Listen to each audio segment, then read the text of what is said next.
السلام علیکم ورحمۃ اللہ وبرکاتہ۔ الحمد للہ وکفیٰ وسلام علی عبادہ الذین اصطفیٰ، اما بعد فاعوذ باللہ من الشیطان الرجیم، بسم اللہ الرحمن الرحیم۔ انما یعمر مساجد اللہ من آمن باللہ والیوم الآخر، صدق اللہ العظیم۔ سبحان ربک رب العزۃ عما یصفون وسلام علی المرسلین والحمد للہ رب العالمین۔ اللہم صل علی سیدنا محمد وعلی آل سیدنا محمد وبارک وسلم۔ اللہم صل علی سیدنا محمد وعلی آل سیدنا محمد وبارک وسلم۔ اللہم صل علی سیدنا محمد وعلی آل سیدنا محمد وبارک وسلم۔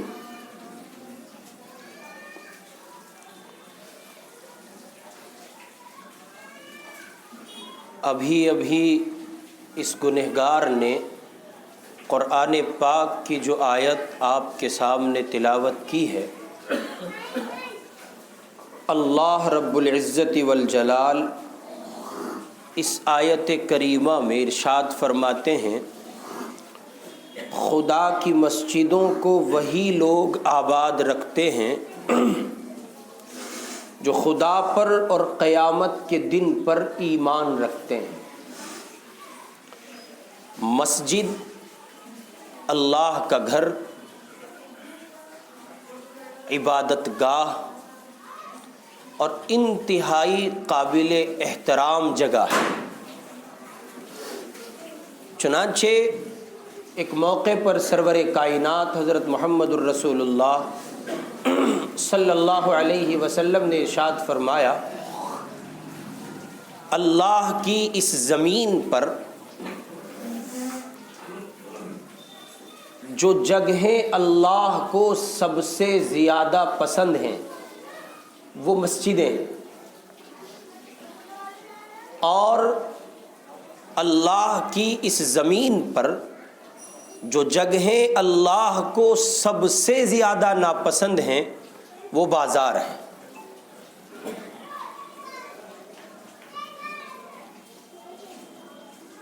احب البلاد الی اللہ مساجدها وابغض البلاد الی اللہ اسواقها۔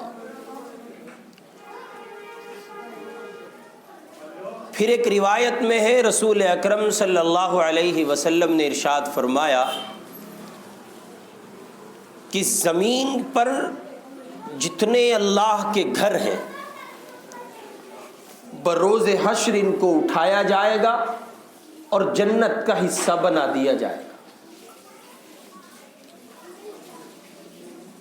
پھر ایک روایت میں ہے، حضور پاک علیہ الصلاۃ والسلام نے فرمایا، جس آدمی کا تعلق مسجد سے اس قدر گہرا دیکھو کہ اسے مسجد کے بغیر سکون نہ ملتا ہو، اس کا ربط اتنا قوی ہے کہ وہ 5 وقتہ نماز باجماعت کا اہتمام کرنے والا ہے اور مسجد میں اس کا دل اٹکا رہتا ہے، اس قدر لگاؤ اس کو مسجد سے حاصل ہے۔ تو نبی کریم صلی اللہ علیہ وسلم نے ارشاد فرمایا، فاشہدوا لہ بالایمان، ایسے بندے کے ایماندار ہونے کی گواہی دو۔ جس کا دل مسجد میں اٹکا رہتا ہے اس کے ایماندار ہونے کی گواہی دو۔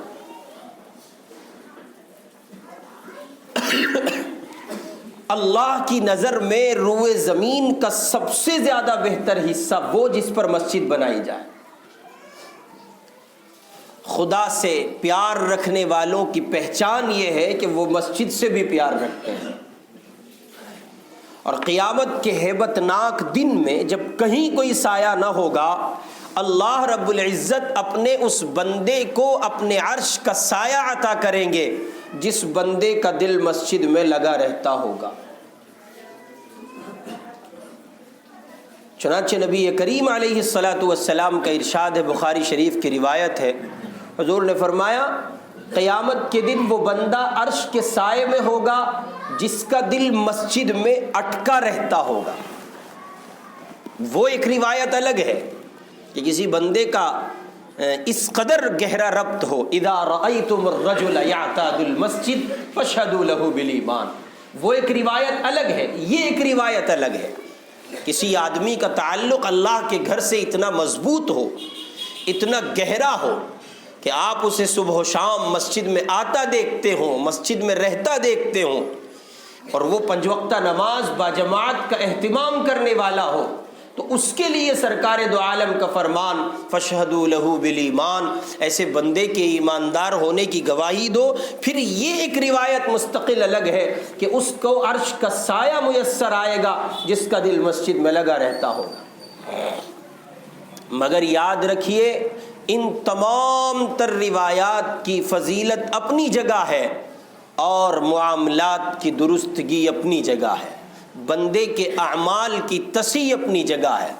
یعنی نماز اور مسجد سے تعلق یہ اتنی عظیم شے ہے کہ جس بندے کو یہ حاصل ہو جائے اس سے یہ تو توقع کی ہی نہیں جا سکتی کہ وہ آدمی معاملات کا خراب ہوگا، یا اس کی معاشرت خراب ہوگی، یا اس کی معاشرتی زندگی میں کسی طرح کا فرق نظر آئے گا، اس لیے کہ وہ مسجد سے جڑا ہے، اور جو مسجد سے جڑا ہوتا ہے وہ آدمی ان تمام مومنانہ صفات کا حامل ہوتا ہے جو اللہ کے یہاں مطلوب ہیں۔ چنانچہ رسول اکرم صلی اللہ علیہ وسلم نے مومنین کی جملہ صفات متعدد موقعوں پر بیان فرمائی ہیں، ان میں سے ایک یہ بھی ہے کہ مومن وہ ہے جو کسی کی دل آزاری نہ کرے۔ ظاہر ہے کہ جس شخص کا تعلق مسجد سے اتنا قوی ہوگا تو وہ اپنی دیگر زندگی کے معاملات میں اور زندگی کے دیگر شعبوں میں بھی اپنے آپ کو اسی رنگ میں ڈھالنے کی کوشش کرے گا۔ بارکیف یہ کہ مسجد اللہ کا گھر ہے، انتہائی قابل احترام جگہ ہے۔ مسجد کی عظمت، اس کا احترام، اس کے ادب کو ملحوظ رکھنا یہ ہر ایمان والے بندے کی ذمہ داری ہے۔ چنانچہ مسجد کے کچھ آداب ہیں، اور مسجد کے آداب کے پیش نظر اہل علم نے کچھ ہدایات مرتب کی ہیں کہ اہل ایمان کو اس کا خیال کرتے ہوئے کہ جو آداب مساجد کے احترام کے پیش نظر طے کیے گئے ہیں ان کی بجاوری میں ہر ممکن سعی کریں۔ چنانچہ اہل علم نے لکھا ہے کہ سب سے پہلا ادب مسجد کا یہ ہے کہ آدمی مسجد کو آباد رکھے اور اس کی خدمت کی کوشش میں لگا رہے۔ انما یعمر مساجد اللہ من آمن باللہ والیوم الآخر، اللہ کے گھر کو وہی لوگ آباد رکھتے ہیں جو اللہ پر اور قیامت کے دن پر ایمان رکھتے ہیں۔ ہم سب کے سب لوگ اللہ پر بھی ایمان رکھتے ہیں اور اللہ کے بنائے قیامت کے دن پر بھی ایمان رکھتے ہیں۔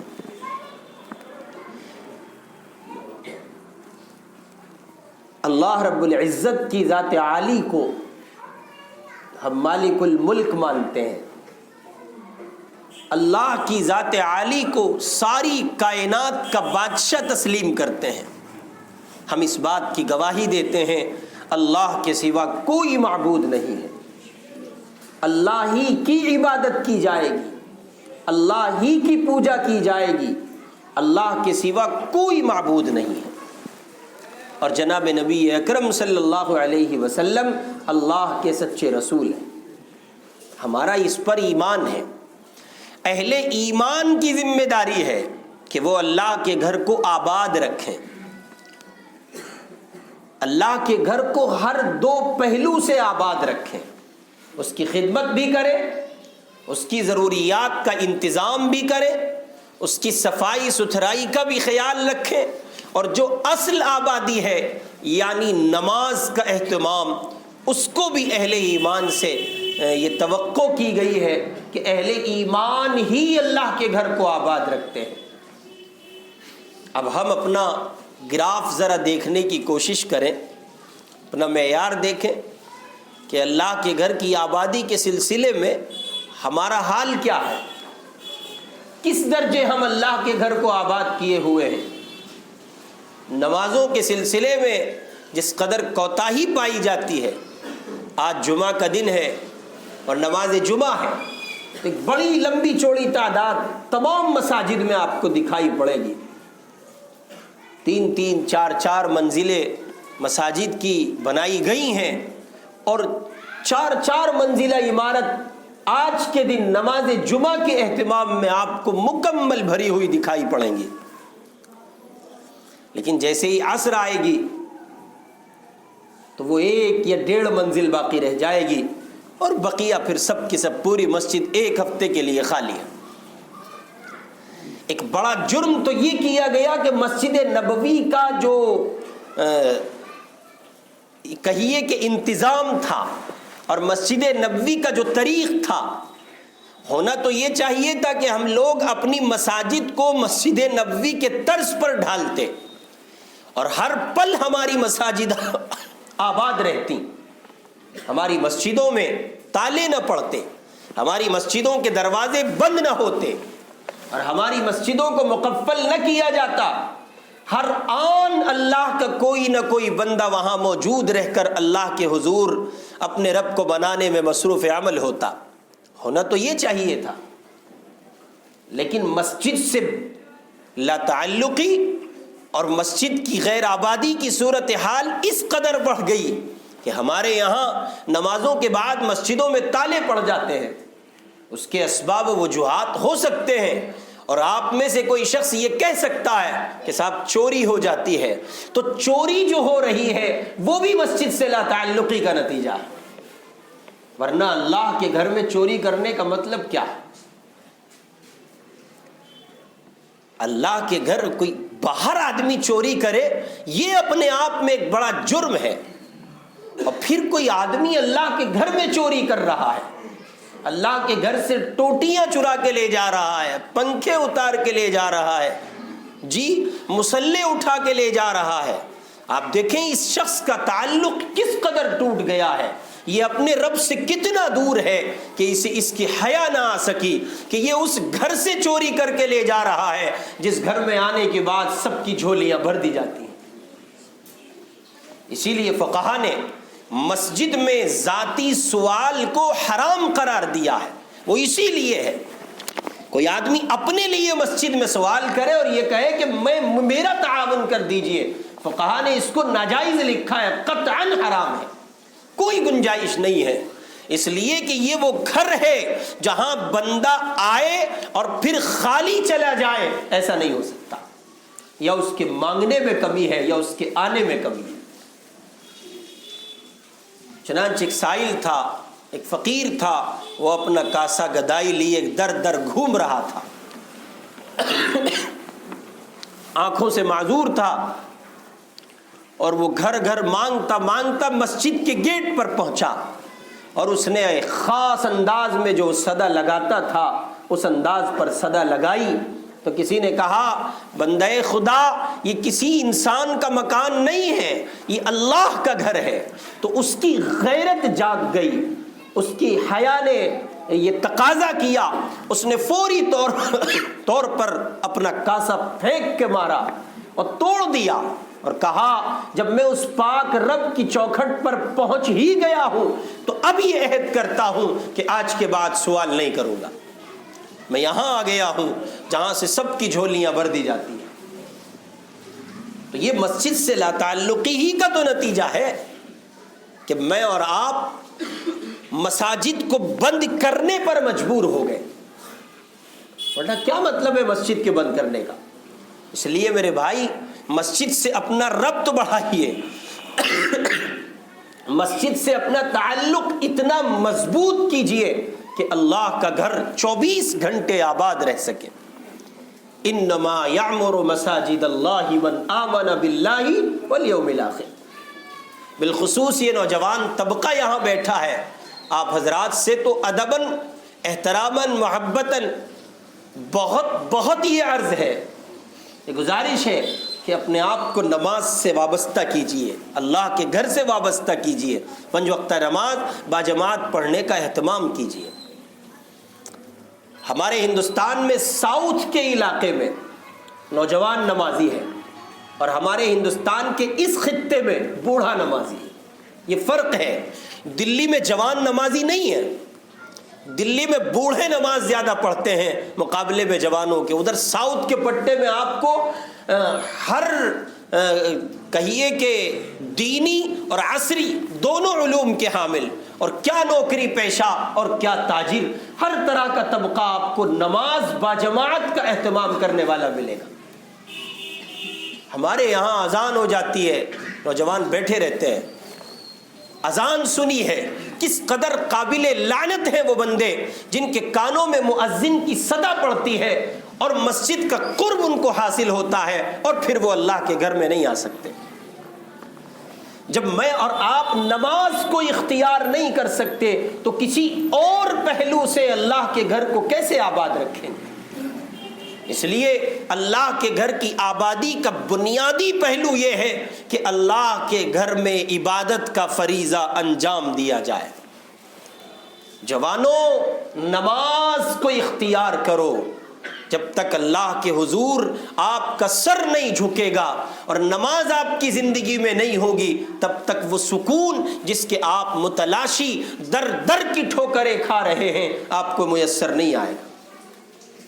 اس لیے نماز کا اہتمام، مسجد کے آداب اور اس کے احترام میں پہلا ادب یہ ہے کہ اللہ کے گھر کو آباد کیا جائے، اور اس کی آبادی بنیادی طور پر نماز ہے۔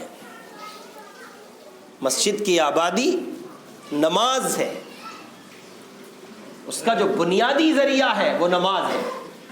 اگر میں اور آپ 3-3 4-4 منزلہ مساجد بنا کر کے کھڑی کرتے ہیں اور نمازی اس میں نہیں ہے تو یہ مسجد کی آبادی نہیں ہے۔ پورا علاقہ اس سلسلے میں اس مسجد کے اطراف میں آنے والے سبھی لوگ مجرم ہیں۔ اس لیے مسجد کا احترام اور اس کا ادب، اس کا تقاضا یہی ہے کہ پابندی کے ساتھ 5 وقتہ نماز باجماعت ادا کرنے کا اہتمام کیا جائے۔ چنانچہ نبی کریم صلی اللہ علیہ وسلم نے ارشاد فرمایا، مسلمانوں میں بعض لوگ وہ ہیں جو مسجدوں میں جمے رہتے ہیں اور وہاں سے ہٹتے نہیں ہیں، فرشتے ایسے لوگوں کے ہم نشین ہوتے ہیں۔ ایسے لوگوں کے پاس بیٹھنے والے فرشتے ہوتے ہیں، اگر یہ لوگ غائب ہو جائیں تو فرشتے ان کو تلاش کرتے پھرتے ہیں۔ یہ نمازیوں کی حیثیت ہے، یہ مسجد میں کثرت سے وقت گزارنے والوں کی حیثیت ہے۔ پھر فرمایا، اور اگر وہ بیمار پڑ جائیں تو فرشتے ان کی بیمار پرسی کرتے ہیں، اور اگر کسی کام میں لگے ہوں تو فرشتے ان کی مدد کرتے ہیں۔ مسجد میں بیٹھنے والا خدا کی رحمت کا منتظر ہوتا ہے، مسند احمد کی روایت ہے۔ اتنی ساری بشارتیں ہیں اس بندے کو جس کا مسجد سے تعلق ہو، جو 5 وقتہ نمازی ہو، مسجد میں جس کا دل اٹکا رہتا ہو۔ اس لیے اس پہلے ادب کے پیش نظر مسجد کے جو آداب ہیں ان میں پہلا ادب یہ ہے کہ مسجد کو آباد کیجئے، اور آبادی کا بنیادی ذریعہ نماز ہے۔ مسجد کا دوسرا ادب، مسجد میں نماز کے لیے ذوق و شوق سے جائیے، بوجھ کے ساتھ نہیں، شرما حضوری میں نہیں۔ کوئی کیا کہے گا، میاں یہاں بیٹھے ہو، ویسے تو بنتے ہو اور اذان ہو گئی نماز کو نہیں جا رہے، نہیں، کوئی کہے گا نہیں کہے گا، میرا رب مجھے دیکھ رہا ہے۔ حضرات صحابہ کرام رضوان اللہ علیہ مجمعین جیسی تڑپ اور ان جیسا شوق اللہ سے مانگیے، اور اس کے لیے ہر ممکن تدبیر کیجیے، اور مسجد میں ذوق و شوق کے ساتھ نماز کے لیے جائیے۔ نبی کریم صلی اللہ علیہ وسلم نے فرمایا صبح و شام مسجد میں نماز کے لیے جانا ایسا ہے جیسے اللہ کے راستے میں جہاد کے لیے جانا ہے، اعلاء کلمت اللہ کے لیے جانا ہے۔ اور یہ بھی فرمایا جو لوگ صبح کے اندھیرے میں مسجد کی طرف جاتے ہیں قیامت میں ان کے ساتھ کامل روشنی ہوگی، اور اللہ کی طرف سے یہ اعلان ہوگا یہ ہیں وہ بندے جو اپنی نیند توڑ کر صبح سویرے نماز فجر جماعت کی ادائیگی کے لیے مسجد جاتے تھے۔ نماز باجماعت کے لیے مسجد میں جانے والے بندے کا ہر قدم ایک نیکی کو واجب کرتا ہے اور ایک گناہ کو مٹاتا ہے۔ اس لیے مسجد میں ذوق و شوق کے ساتھ جائیے۔ ظاہر ہے کہ مسجد سے جب وابستگی ہوگی، مسجد سے جب تعلق ہوگا اور نماز پڑھنے کا شوق ہوگا، اللہ کے حضور سجدہ ریز ہونے کی تڑپ ہوگی، تو پھر انسان کو اللہ رب العزت جیسا اللہ رب العزت جو کچھ عطا کرتے ہیں اس کا اندازہ نہیں لگایا جا سکتا۔ امام احمد ابن حنبل رحمۃ اللہ علیہ کے مکان کے سامنے ایک لوہار رہتا تھا، اور وہ روزانہ حضرت امام احمد ابن حنبل رحمۃ اللہ علیہ کو تہجد پڑھتا ہوا دیکھتا اور حسرت کے ساتھ، تڑپ کے ساتھ، دیوانگی کے ساتھ اس آرزو میں مبتلا رہتا کاش کہ اللہ مجھے لوہار نہ بناتا، یعنی میرے ذمے یہ کام نہ ہوتا محنت مشقت کا۔ انتقال ہوا حضرت امام احمد ابن حنبل رحمۃ اللہ علیہ کا بھی اور اس لوہار کا بھی۔ کسی تیسرے بندے نے خواب میں دیکھا اور پوچھا حضرت امام احمد رحمۃ اللہ علیہ سے، احمد ابن حنبل سے، حضرت کیا بنا؟ فرمایا بھائی اللہ رب العزت نے فضل فرمایا اور اپنے فضل کے ساتھ انہوں نے مجھے معاف کر دیا، لیکن ایک درجے کے اعتبار سے وہ جو ہمارے سامنے والا لوہار ہے وہ بازی مار گیا۔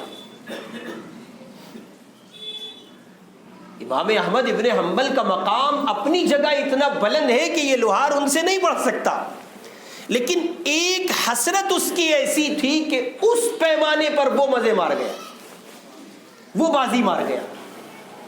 پوچھنے والے نے پوچھا حضرت وہ کیا ہے؟ اس نے جب خواب میں یہ دیکھا اور خواب سے بیدار ہوا تو اسے بڑا اس کا تجسس ہوا۔ اس نے سوچا اللہ ایسے کیسے ہو سکتا ہے، ایک طرف اتنا بڑا امام اور ایک طرف ان کا پڑوسی وہ لوہار۔ بظاہر اس کی زندگی حضرت امام احمد ابن حنبل رحمۃ اللہ علیہ سے بہت زیادہ اگر تقابل کیا جائے تو وہ سامنے نہیں رہ سکتا، وہ اتنے بڑے امام اور وہ اللہ کا بندہ ایک عام سا مسلمان۔ تو وہ اس ٹوہ میں لگا کہ آخر یہ پوچھا جائے کہ ایسا کون سا عمل وہ کرتا ہے کہ جس کی بنیاد پر اللہ رب العزت نے اس کو اتنا نوازا۔ وہ گھر پہنچا، اس کے دروازہ بجایا، اس کی شریک حیات نے پردے کے پیچھے سے پوچھا کیا بات ہے، کیوں آئے ہیں؟ اس نے کہا کہ میں نے اس طرح سے خواب میں حضرت امام احمد کو دیکھا اور ان سے پوچھا اور انہوں نے جواب میں یہ بات کہی، تو میں یہ جاننے کے لیے آیا ہوں کہ تمہارے شوہر ایسا کون سا عمل کرتے تھے کہ جس کی بنیاد پر اللہ رب العزت نے اس قدر ان کو نوازا۔ وہ خاتون کہتی ہیں کہ بظاہر تو کچھ نہیں لگتا، لیکن ایک عمل میرے شوہر کا اتنا عجیب تھا کہ شاید کوئی دن ایسا گزرتا ہو جب وہ اس حسرت کا اظہار نہ کرتے ہوں، اور وہ یہ کہ ہمارا مکان ذرا اونچا تھا، احمد ابن حنبل کا مکان ذرا نیچا تھا، اور ہمارے یوں کہہ لیجیے ہماری بالکونی سے ان کے مکان کا صحن دکھائی پڑتا تھا۔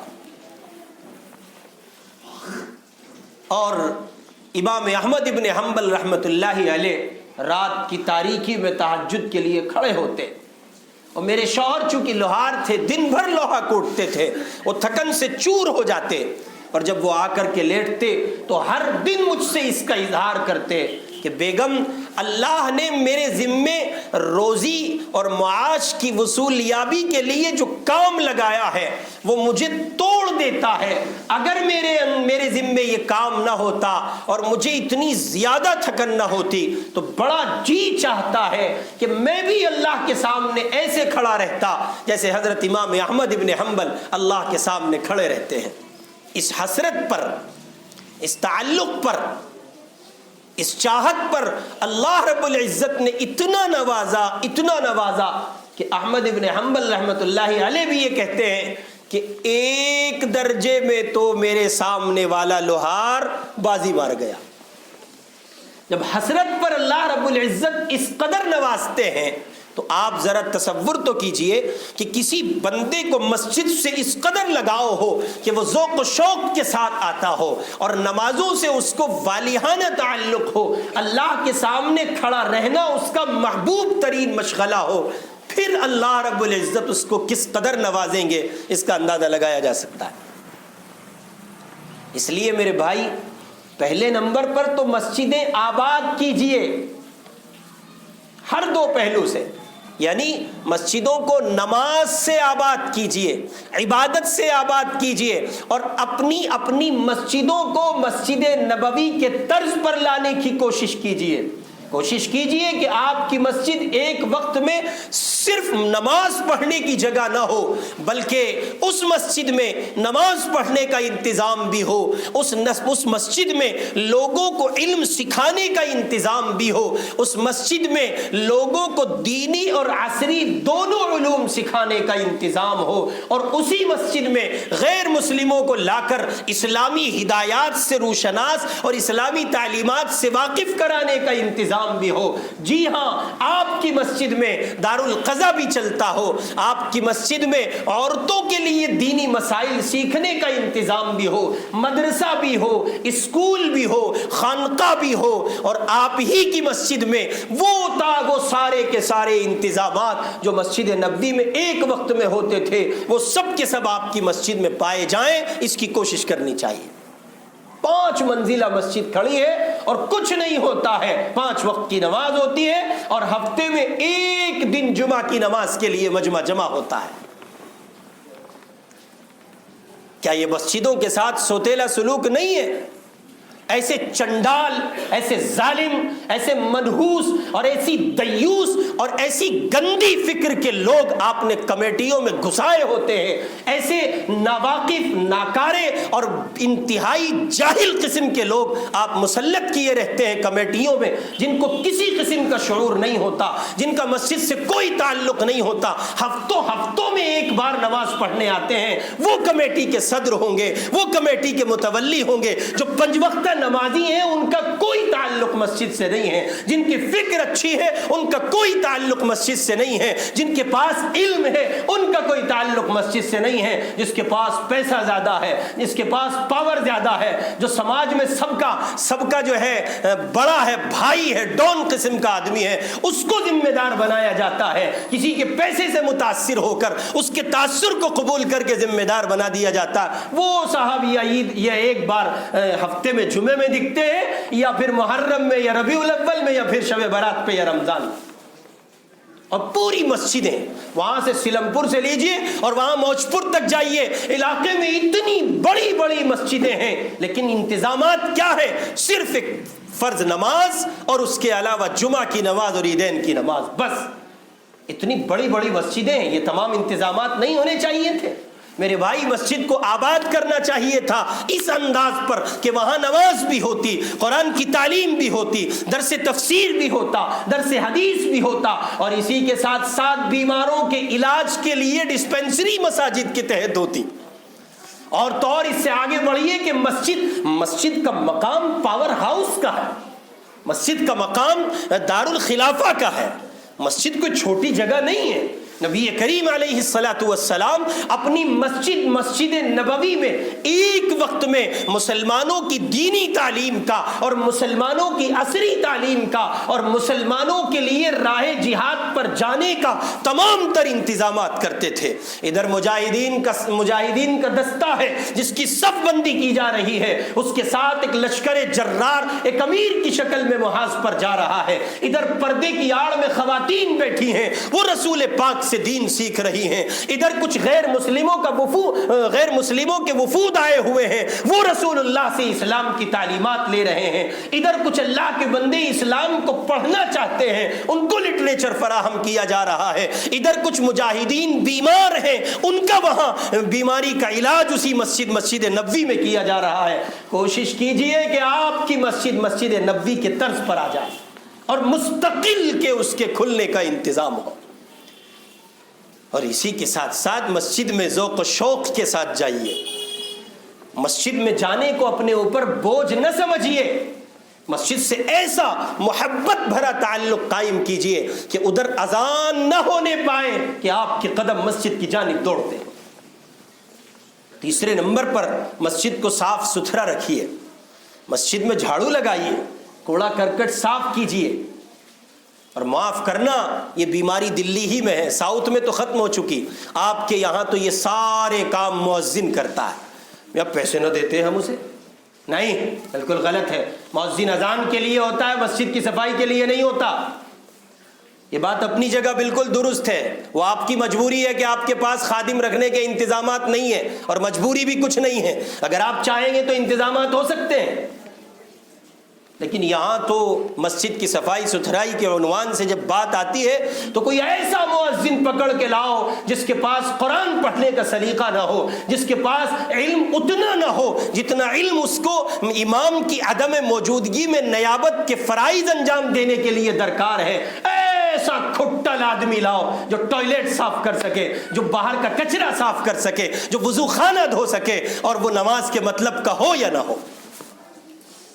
مؤذن اگر امام وقت کا مفتی ہے تو مؤذن وقت کا عالم ہونا چاہیے۔ یہ ہے مؤذن کا مرتبہ اور اس کا مقام۔ مؤذن ایسا ہو کہ وہ امام کی عدم موجودگی میں نیابت کے فرائض مکمل علم کے ساتھ انجام دے سکے۔ لیکن چونکہ ہم اگر یہ پیمانہ قائم کریں گے تو پھر ہمارے لیے بڑی مشکلات ہوں گی، یعنی ہماری اپنی سوچ کے نتیجے میں۔ اس لیے میرے بھائی، مسجد سے وابستگی اس درجے اختیار کیجئے کہ آپ کا بھی مسجد میں کسی نہ کسی درجے میں تعاون ہو۔ صاف ستھرا رکھیے، مسجد میں آ کے جھاڑو لگائیے۔ ہاں، نبی کریم علیہ السلام کے زمانے میں ایک خاتون کئی دنوں تک مسجد نبوی کی صفائی کرنے نہیں آئی۔ حضور نے پوچھا، وہ ایک اللہ کی بندی یہاں جھاڑو لگاتی تھی، کہاں گئی؟ صحابہ نے کہا، اے اللہ کے رسول، اس کا انتقال ہو گیا۔ تو آپ نے صحابہ پر برہمی کا اظہار کرتے ہوئے فرمایا، تم لوگوں نے مجھے اطلاع کیوں نہیں دی؟ صحابہ نے کہا، یا رسول اللہ، وہ ایک عام سی خاتون تھی، ہم نے سوچا کیا حضور پاک کو تکلیف دی جائے، ہم لوگوں نے اس کی نماز جنازہ پڑھ لی۔ سرکار دو عالم نے فرمایا، تمہیں نہیں معلوم وہ جو مسجد میں جھاڑو لگاتی تھی، اللہ رب العزت نے مسجد کی خدمت کے نتیجے میں اس خاتون کو جنت میں دیکھ رہا ہوں۔ اس لیے یہ اللہ کا گھر ہے، یہاں سب فقیر ہیں، ایک ہی صف میں کھڑے ہو گئے محمود و ایاز، نہ کوئی بندہ رہا نہ کوئی بندہ نواز۔ آپ کی مالداری، آپ کی طاقت، آپ کا رعب، آپ کا دبدبہ، آپ کا بھائی پنا اور آپ کی لیڈری، یہ سب کچھ ہوگی مسجد کے باہر۔ مسجد میں آپ اللہ کے بندے ہیں، اپنی شان بندگی کا اظہار کیجئے، مسجد کی صفائی کیجئے، اس کو صاف ستھرا رکھیے، وہاں خوشبوؤں کے انتظامات کیجئے۔ ہم تو خود ہی نہیں لگاتے تو مسجد میں کیا خاک خوشبو کا انتظام کریں گے؟